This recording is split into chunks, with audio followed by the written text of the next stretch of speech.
You think the game is fair. You think the score reflects skill and effort. But in a world where bets are high and loyalties can be bought, the lines between victory and deceit blur. Tonight we enter a dimension where we blow the whistle on more than just the game. Here on Things Visible and Invisible.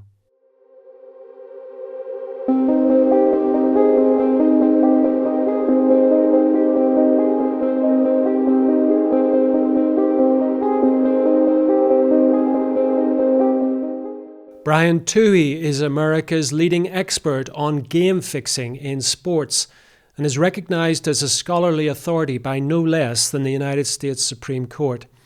He has written widely on sports, gambling, and corruption, and his work includes larceny games, sports gambling, game fixing in the FBI, The Fix is In, and the sequel, The Fix is Still In. And he joins me down the line from his home in Wisconsin.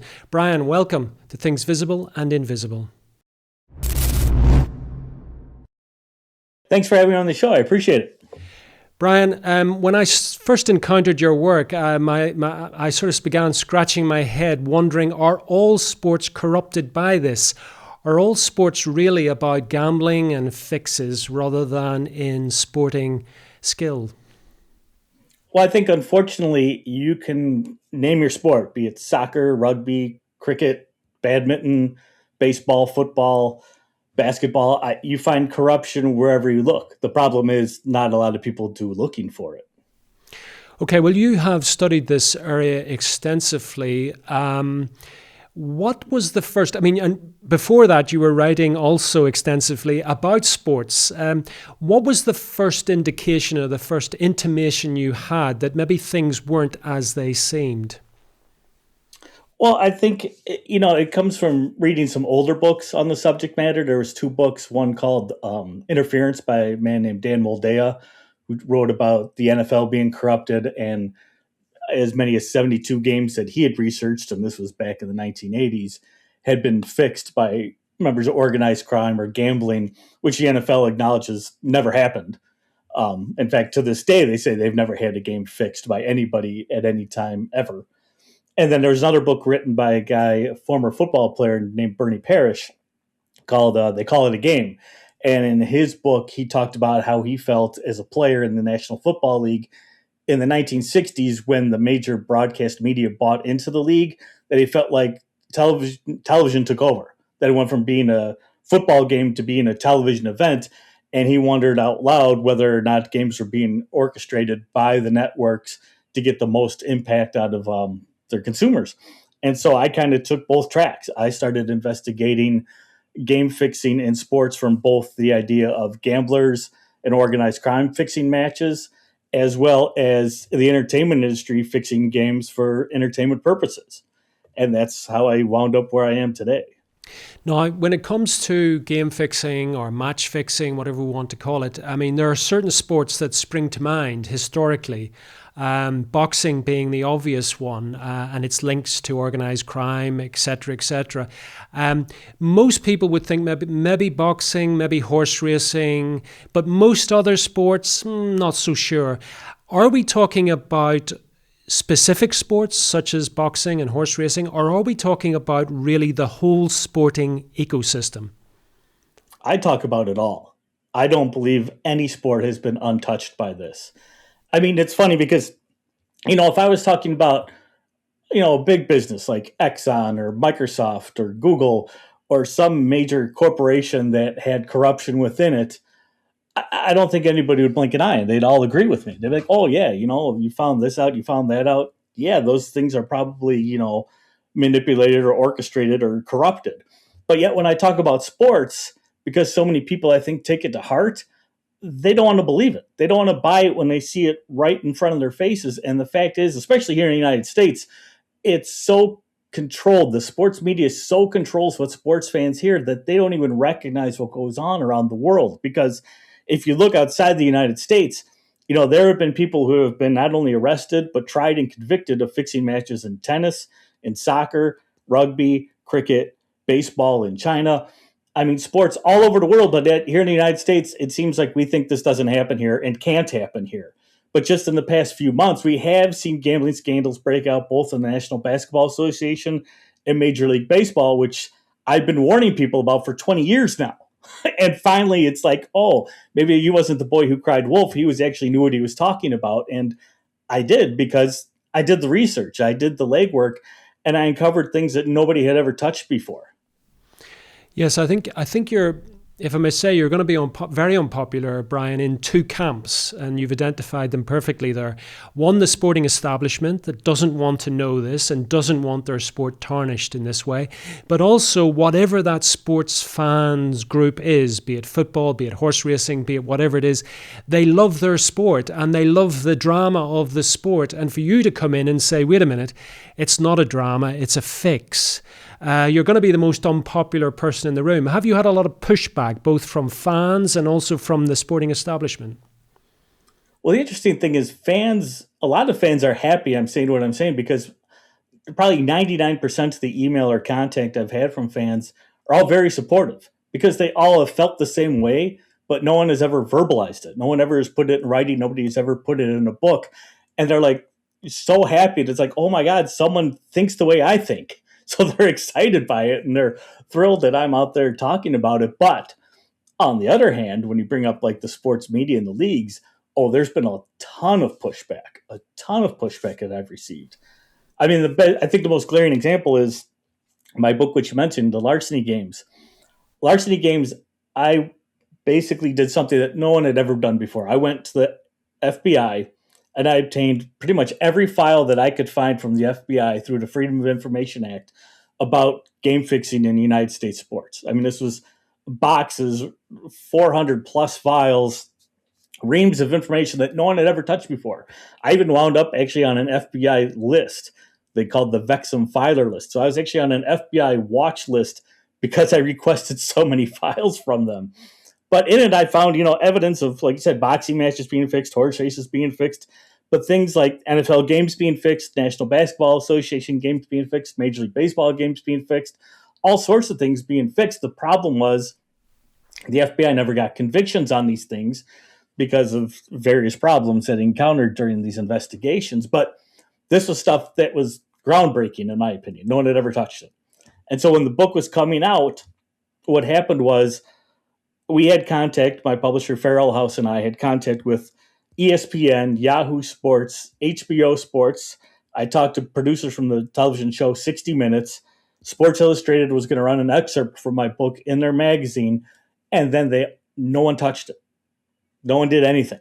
No one reviewed the book. Nobody covered the book. Nobody interviewed me. It just, like, they made it go away. They made it disappear because I think they knew I got way, way too close to the truth and they couldn't publish it. Even if they wanted to write a negative review about it, they would still be giving me some sort of promotion, and they didn't want to do that. So I saw immediately as my kind of career was going up because of these investigations that the sports media just kneecapped me and just took me out of the equation. Yes, I can't imagine Brian getting tickets for the Super Bowl or for for any of the great sporting events on the back of what you're writing. I want to look at some specific examples if we can, Brian. But before I do, there's a kind of a question hovering in the background of my mind, and it's this. We probably both know people who are involved with elite sports of one sort or another. And these are people that are very driven. Often their whole lives are focused on whatever that sport happens to be. And there's a certain awe that the rest of us watch as somebody is determined to become a world champion at whatever field it happens to be. Your intervention into this breaks that narrative completely.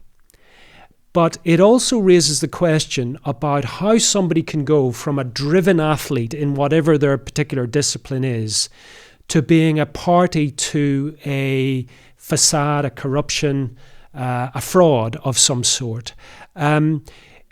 What conclusions have you come to about how that change happens psychologically for athletes? Well, I think most fans forget that athletes are human beings. And because they're human beings, everyone has their weaknesses. If you said the exact same thing, but you talked about like music stars or Hollywood actors, you would see, well, yeah, they had to work really hard, drive to get to the top, and then they start using drugs, and then their whole career goes right off the cliff, right? And we've seen that play out time and time again in the entertainment industry. But yeah, a lot of people don't think for some reason that can happen with athletes. And the thing is athletes definitely use drugs, whether performance enhancing drugs or recreational drugs. Athletes are likely gambling. Athletes are, swinging with various women. Athletes may be homosexual. There's a lot of pressure points in human being lives. And I think we've seen through the history of organized crime, especially, they find the weaknesses and they exploit them. And I think that's exactly what happens with athletes. I think there are plenty of athletes who go through entire careers and this never touches. I don't think they're necessarily involved in game fixing. I think they may not even understand that it's going on because they don't fall into that world, because there are good people out there, but there are also a lot of bad apples. There's a lot of bad seeds. And I think that's where the problem comes in, is because all humans are fallible. You can find it in athletes and in coaches and in referees.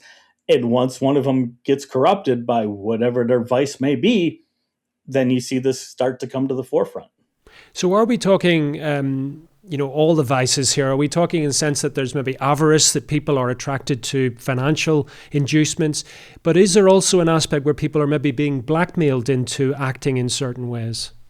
Oh, definitely. I think it's a little bit of both. I think it just depends. I think, which we recently saw with Major League Baseball here, there was two pitchers for the Cleveland Guardians who were supposedly rigging certain pitches that other people were betting on and supposedly making hundreds of thousands of dollars doing this. Those athletes were $1 million players. It's not like they were making, $5 a game. They were making big money. And yet there was still the temptation there, apparently, for them to, throw baseballs into the dirt on purpose for gambling purposes. I think you've seen it in soccer, in tennis, and other places as well. These players aren't necessarily underpaid, and that's why they're throwing matches. They're greedy. Or perhaps, like you said, they've been blackmailed. And I think that'd be very easy to do. And I think it'd be very easy for even leagues to do to players, because you think about something like the NFL or baseball, they have drug testing policies. And everybody kind of knows them, and there's ways to skirt around them because they're kind of obvious. But say you did test positive for performance enhancing drug. Well, the league controls the testing. They controls what's tested for, when the testing occurs. They get the results, and they're the ones who can make it public or make it disappear. And I think it'd be very easy for them to go to certain athletes and be like, excuse me, but you just tested positive for this whole litany of performance enhancing drugs. We can do one of two things here. We can make it public and ruin your career, or we could keep it private and maybe you do a few things for us, the league. And, it's blackmail, but it's not exactly blackmail, but it's close enough to blackmail. But I think those things are very easy to happen because, again, you're talking about fallible human beings that you can control and have certain pressure points and twist the knife into them and get them to do your bidding if you need them to. Are we talking here, Brian, about essentially about organized crime on the fringes of sports, looking for those chinks of weakness? There was, definitely.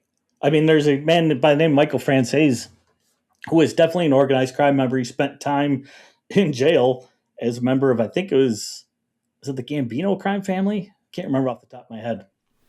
But he basically says he fixed games, I believe, in baseball and the NFL and the NBA. At the same time, all three of those leagues say this never happened. We never had games fixed. We haven't had games fixed, for 100 years. But at the same time, they hired Michael Franzese to come to talk to players about the dangers of game fixing and organized crime and gambling. So either the leagues hired a guy they knew was a blatant liar, or they basically confirmed the fact that this guy's telling the truth and that he fixed games that the league won't admit to. So I think there's definitely organized crime that surrounds these sports and can influence these sports. So definitely, there are game fixing syndicates that exist in the Far East coming out of China and Taiwan and places where gambling is rampantly out of control. They travel the world just looking to fix games. That's their whole purpose of existing, is to fix games and bet on these fixed matches. And they've controlled hundreds of soccer games likely, down to the fact where if they want the game to end 3-1, the game will end 3-1. I mean, they're that good at what they do. So, I mean, it is surrounding the sports. But at the same time, in my opinion, that, the American leagues, sporting leagues, act almost like their own organized crime syndicate. And I think they're controlling games for entertainment purposes for the broadcast partners and to make television events more exciting for people at home because that's where the bulk of their money is made. And it's not illegal. This is the crazy part. It's not illegal for a sports league to fix its own game. There's no law that prevents it. So why wouldn't they do it? Just explain that a bit more to me, Brian. So in the United States, there's two laws that exist. There's one called it's basically labeled the quiz show law, where back in the 1950s, the television networks were rigging game shows for entertainment purposes, like I allude that they do to professional sports today. You know, the game show networks. There's a famous movie directed by Robert Redford called Quiz Show, which is this is all about. And basically, the networks were giving players the answers ahead of time and told them to act nervous or whatever to make the games more interesting for the people at home. Well, it got found out, discovered, wound up a law was passed, but the law says specifically you cannot fix intellectual contests for television. It's intellectual contests, not sporting events, intellectual contests. So that doesn't apply to sporting events in the United States. The other law that exists is called the Sports Bribery Act of 1964. And it's like 4 sentences long, this law. And it basically says you cannot bribe a player, a coach, or a referee to alter the outcome of a sporting event. Well, if you're the league and you're in control of things, you could tell your referees how you want them to officiate games, which may favor one team over the other and cause one team to win and one team to lose. And you're not breaking any laws. You're not bribing anybody, and it's not an intellectual contest. And this has even gone even further where a fan of the New York Jets sued the New England Patriots over the scandal that was known as Spygate. And basically, long story short, in that court decision, the judges ruled that if you buy a ticket, for example, to an NFL game and they put on a football game, that's all they're required to do. Doesn't mean the rules have to be followed. Doesn't mean certain players have to play. Doesn't mean those players have to perform up to expectations. As long as the NFL provides you with a football game, they've done their job. So there's no law. There's not fraud. There's nothing that protects a viewer when they're watching a football game, baseball game, basketball game in the United States, protects them from a league altering the outcome of its own game for entertainment purposes, for viewing purposes, to make it more exciting to watch. What you're saying, Brian, is definitely news to me. And it's also quite shocking. I mean, is this something you're discovering when you talk to audiences or the readers of your books? Are they sort of like me scratching their heads thinking, how did this come about? In a way, yeah, because it is, I mean, it kind of blew my mind when I put it all together because you're thinking, well, what do you mean it's not illegal? But again, if you look at the laws, there's no law out there that says, the league cannot fix its own game. I mean, people say, well, it would have to be fraud. There'd be some sort of fraud, and maybe you could make a case for fraud. But I've even talked to like FBI agents and sports lawyers, and they don't have a defense. They can't point me to a direction that says, yes, for sure, this is illegal because of X. Like I say, the closest I've come is like one FBI agent said, well, it would have to fall under some sort of fraud if they were fixing their own match. And I said, well, prove that. Show me the law. And he really couldn't definitively tell me. So again, if there's no law that protects the sports fan from games being altered by the leagues to allow certain teams to win, certain players to succeed, certain outcomes to happen, which benefits every member of the league and as well their broadcast partners and by extension their advertising partners, and there's billions of dollars at stake, as I always say, why would you leave that up to chance when you don't have to? Yeah, you're making me think, Brian. I'm sure you're making the audience think as well. I've got a couple of questions, though, just on that. And the first one is about team sports. Because the stereotype around somebody throwing a match is a boxer, you've seen in the Hollywood films where the boxer, pulls his punches and all the rest of it. Or horse racing, where you've got one jockey and a horse and the jockey is ultimately in control of that situation. How does it work when you have a team sport, be it soccer, be it American football, where you have, 10, 15 people or whatever it is, 11, 15, whatever it is, a team? Are they all in on it, or does it just happen to be one person who does something? Or how does that kind of work in your researches? How have you seen that playing out? Well, I don't think with team sports you have to have or even can have both teams in on it, because then it would just be like a showpiece play. And I don't think you could do that. And I don't think like for soccer, American football, you would need all 11, or in football's case, 22, because it's offense and defense. I had a gambler tell me, look, if you give me a quarterback, an offensive lineman, and a defensive back on one football team, I can give you any game you want if I just have control of those three players. If in basketball you have control of one player, that's 20% of the starting five. You can really manipulate games that easily. If you have control of a referee in basketball or in football, a team scores a touchdown, they throw a penalty flag, touchdown comes back, changes the game. I mean, it only takes one or two people to really alter the outcome of these games. And I think, again, if you look at soccer where things have been proven beyond a reasonable doubt, where people have literally been arrested, convicted, gone to jail for it, again, the fixers in soccer can dictate, we want a game to end 1-0, and they can get the game to end 1-0. I don't know exactly how they do it, but they can do it. They have done it, and they'll do it again. And they've done it in other sports besides soccer as well. It's amazing that, you think of it as a whole team sport, but really control of one or two individuals is enough to turn the tables, especially if you're betting, certain things in the game, point spreads and that sort of thing, where a team doesn't have to necessarily lose, but just not win by so many points. Those little things is all it takes to alter the outcome. Looking at the American sporting scene, Brian, I mean, we're talking about, the NFL or basketball or baseball or whatever. We're talking huge sums of money swilling around in this sporting ecosystem. Are these fixes? I guess my question bluntly is, how much is it worth to fix something? Well, you look at, for example, the NFL. The NFL makes roughly $10 to $12 billion a season, I think. The vast majority of that is through their television contracts, through selling of their, broadcast rights. At the same time, last year, I want to say, and I don't have the exact number, but approximately 10 times more money, like $120 billion, was wagered legally now in the United States on sports. That doesn't even include the illegal gambling, but literally 10 times as much money was gambled on the sport as the sport itself made through its legitimate business dealings. So if you don't think, $120 billion can have any influence on over a sport, I think you're being very naive. And with the leagues, because they live and die in the United States on their broadcast rights, or they make all their money, they have to ensure television ratings. And sports is one of the only things left, I think, in the world that people have to consume live. You can't record a football match and watch the next day, because inevitably you'll find out the result somehow, some way, whether you want to or not, and then it ruins it for you. You almost have to watch it live. So they do have, control over the television networks in that way. But at the same time, a soccer match is a soccer match. A football game is a football game. A baseball game is a baseball game. We've all seen it. If you've watched them one, in a way, you've watched them all.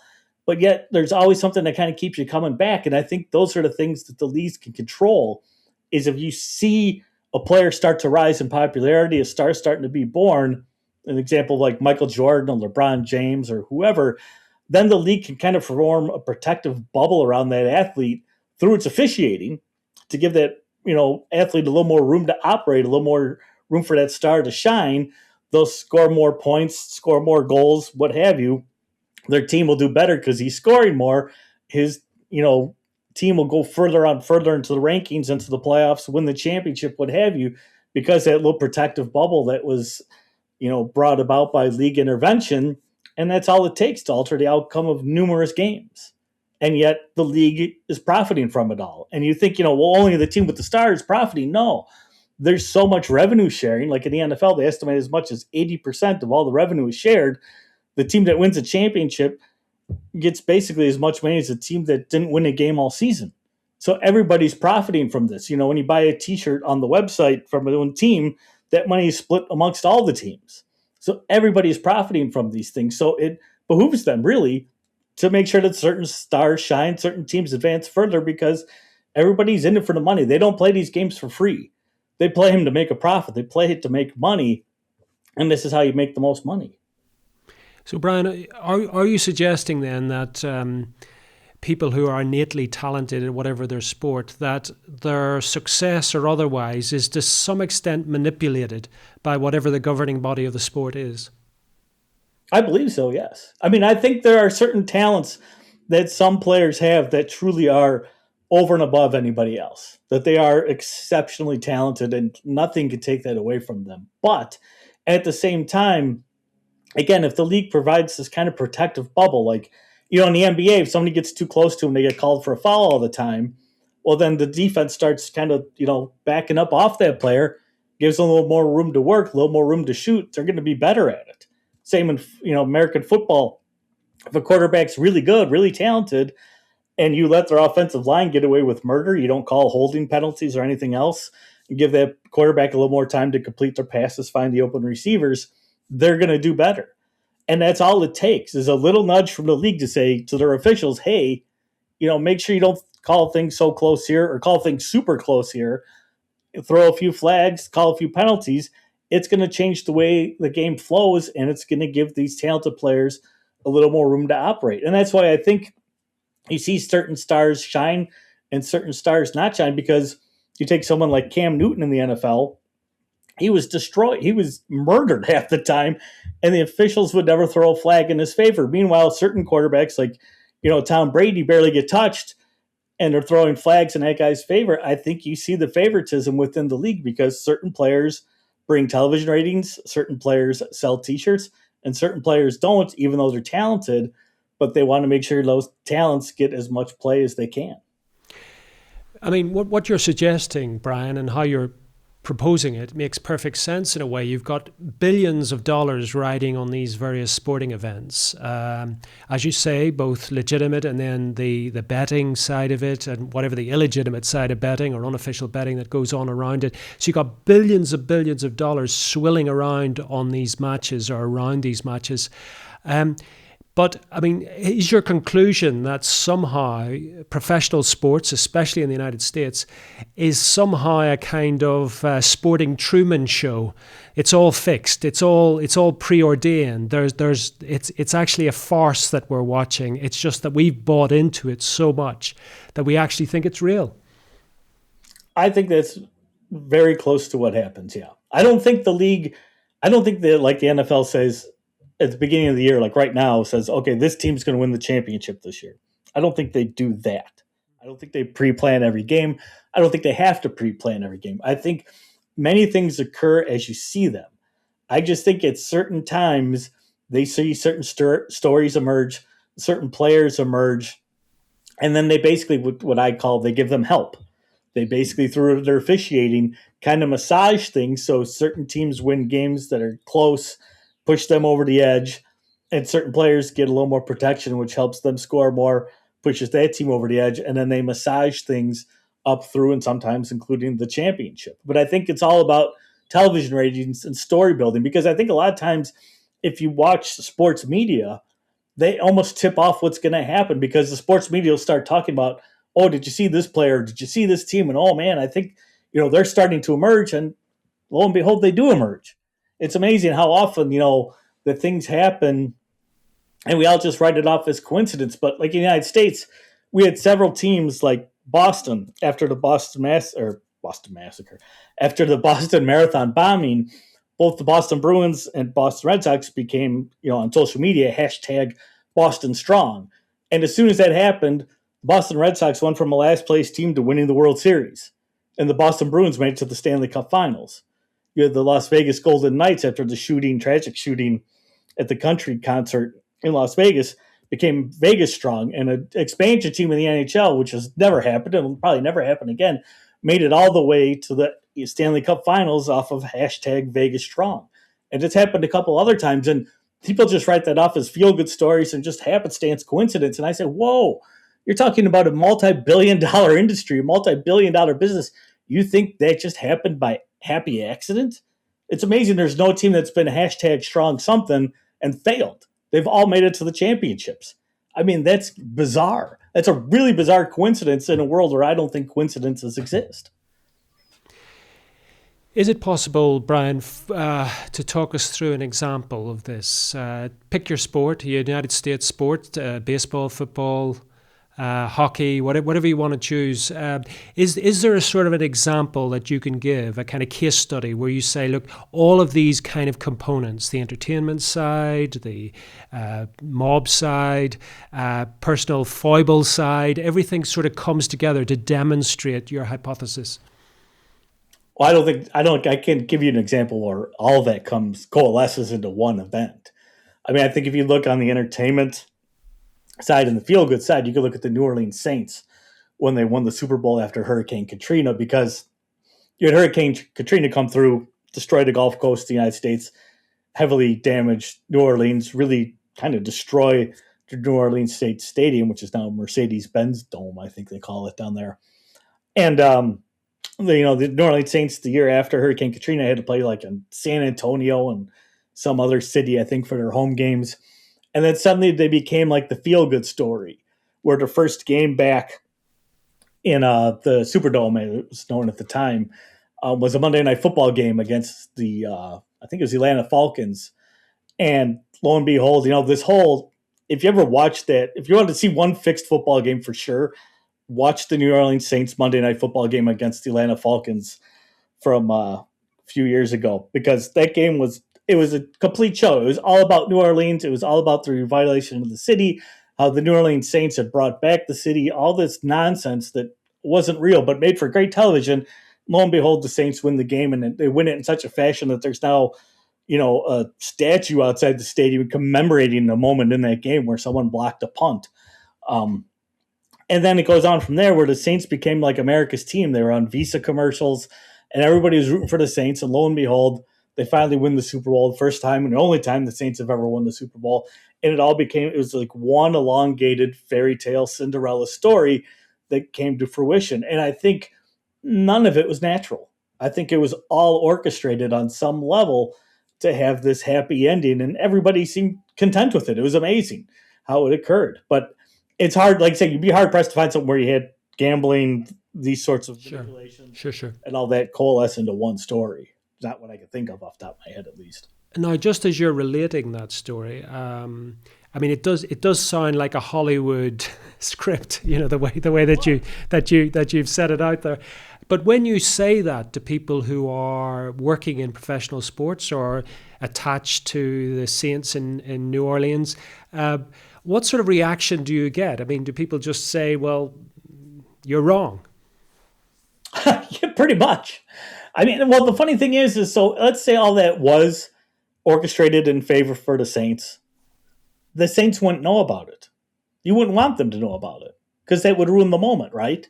I mean, that's why a lot of times if you have a boxing match, you don't control both fighters because the match just becomes like a dance. You don't want that. You want that actual emotion. You want that actual reaction that the Saints players have when they finally won it all. I mean, that whole release, the tears, the excitement, the joy, all that's natural. But the team they played against, the team that took a dive, you don't hear from them. You don't need to hear from them. You don't want to hear from them because they were there to take a dive. And I think that's the same. You can equate something as simple as a boxing match with the football match, even though there's more players in the football match, because it's the same basic, control. You only want one side. You only want, the boxing judges. You only want the referees.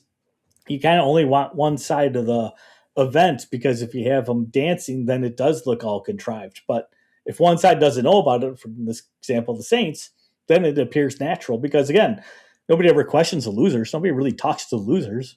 They don't want to know. You're absolutely right. Nobody does talk to the losers. Has this, your researches over the years, and you're now becoming an expert on this whole field, Brian, has it made you incredibly cynical about sports in general? Definitely. I mean, I can barely watch sports anymore. I mean, I could go to a baseball game to enjoy the weather, have a hot dog. But I mean, I have no interest in it anymore because it doesn't seem real to me. I mean, it's not. I mean, and it's hard to, get attached and root for players making all this money who have no allegiance to the teams they play for, to the fans they play for. One day they're with the Red Sox, the next day they're with the Yankees, and the next day they're with the Dodgers, making hundreds of millions of dollars and just, almost in a way rubbing it into their fans' faces. it doesn't interest me. And again, if you watch these games and take your fan hat off and you see this kind of manipulation, you see this kind of control through the officiating, you see players underperforming, I don't know. I don't understand how you watch. I don't understand how you find it entertaining, and I don't know how you gamble on it because there's definitely something going on. And I don't think the gambling industry even cares that games are being manipulated. A lot of people think they would, but they don't because there's so much money flowing in and out, and they're making their commissions off every bet made.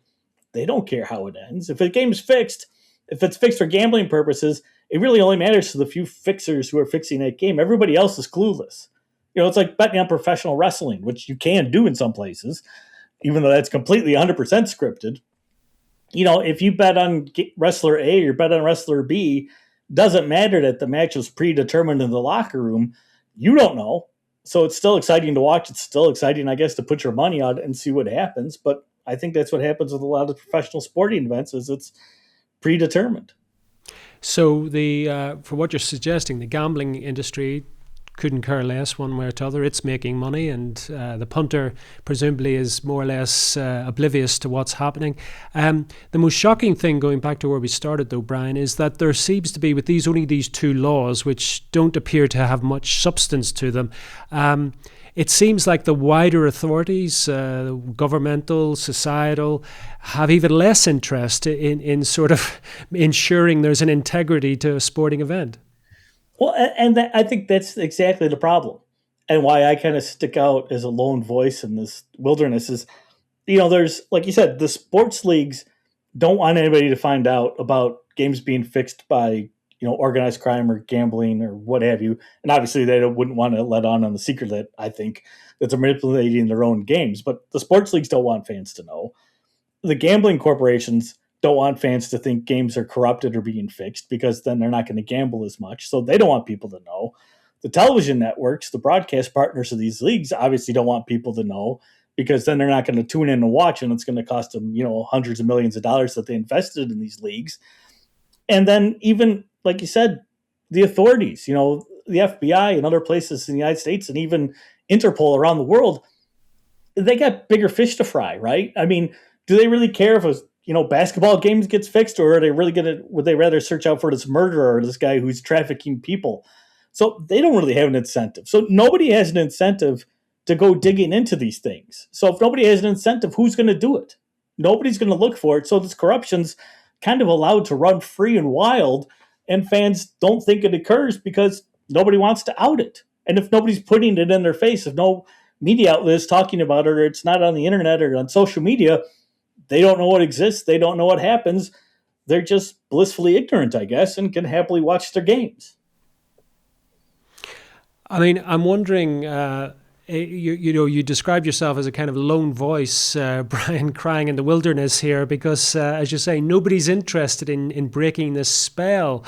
You're the person who comes to the party and says it's all an illusion, and nobody wants to hear that. So I'm wondering, no matter what you suggest, no matter what evidence you provide, is this something which has always been and something which remains today and will remain with us for the foreseeable future? Oh, I don't think it's going away anytime soon, definitely. And I mean, you can trace, game fixing literally back to the 1800s. So, I mean, it's been something that's been in part of sports. I mean, I think the first baseball game they ever determined that was fixed dated back to like 1850 before professional baseball really even kicked off. So, I mean, it's been with us forever. And again, it's not going away because it's easy money to be made by gamblers. And I think it's easy money to be made by the leagues and the sporting networks that, produce them, basically. It's not going anywhere. And again, because nobody's going to talk about this corruption. And, I'd have done more, I'd have written more, but, there's a lot of outlets didn't want to have me. I worked with a guy by the name of Lance Williams, who co-wrote the book about Balco, about Barry Bonds and the steroid scandal that happened in the 1990s. So, I mean, Lance Williams worked for the Center of Investigative Reporting. Him and I, long story short, produced this article about a potentially fixed Major League Baseball game a few years ago. Nobody wanted to publish it. We went to ESPN twice. They rejected it twice. Finally, after a year's worth of work. It was published in Sports Illustrated, and Lance and I each made $1,000. A year's worth of work for $1,000. Now, I can't live on that.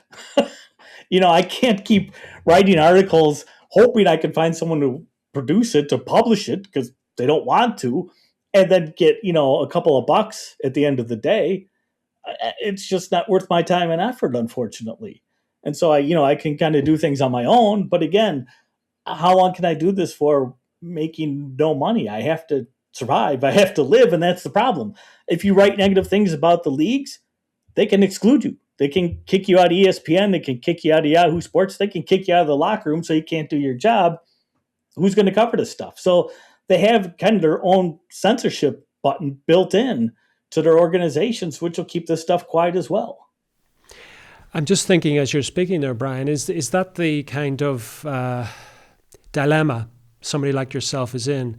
I'm wondering, for example, if the sports collectively got together in the United States, for example, and came to you and said, Brian, we don't like what you're doing.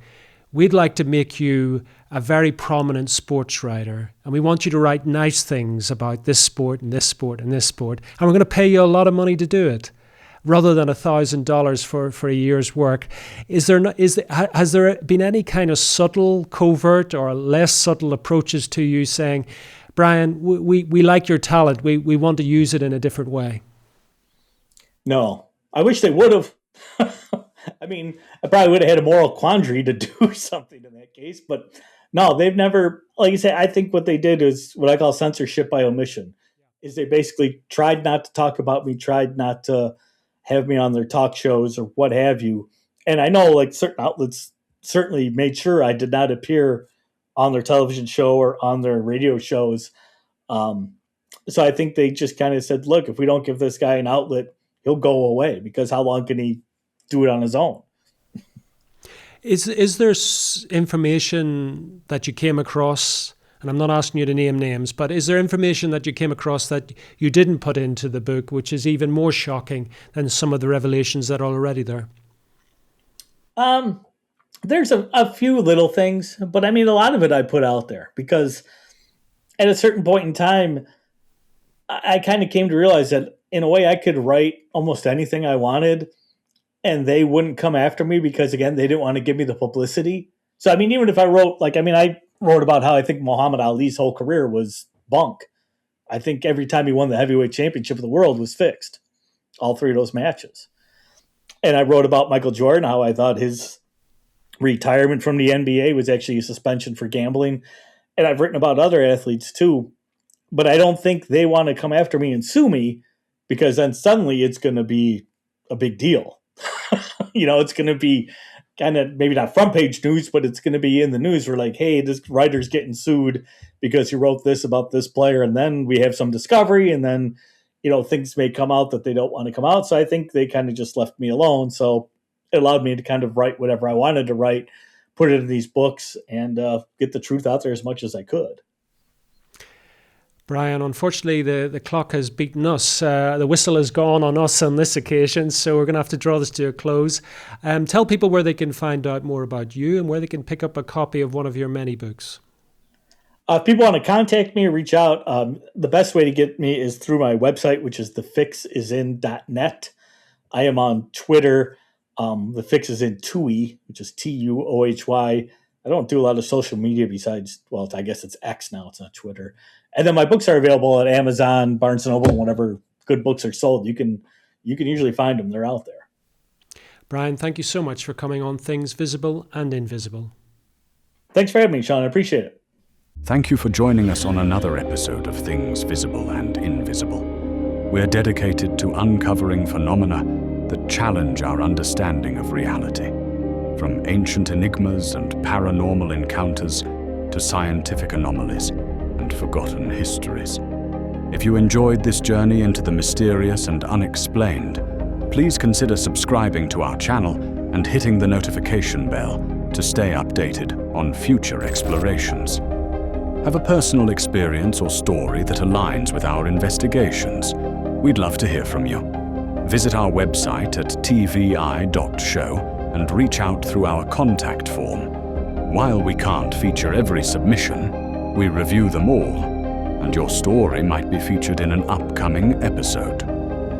To support our continued investigations, please consider becoming a Patreon supporter or channel member. Your contributions make these explorations possible and give you access to exclusive content, early releases, and monthly behind-the-scenes discussions with our team. Don't forget to check out our merch store. We've got everything from TVI-branded t-shirts and hoodies to stickers and coffee mugs, perfect for showing your support while keeping the mysteries close. Thank you for watching, and we'll see you next time as we continue to explore the things visible and invisible.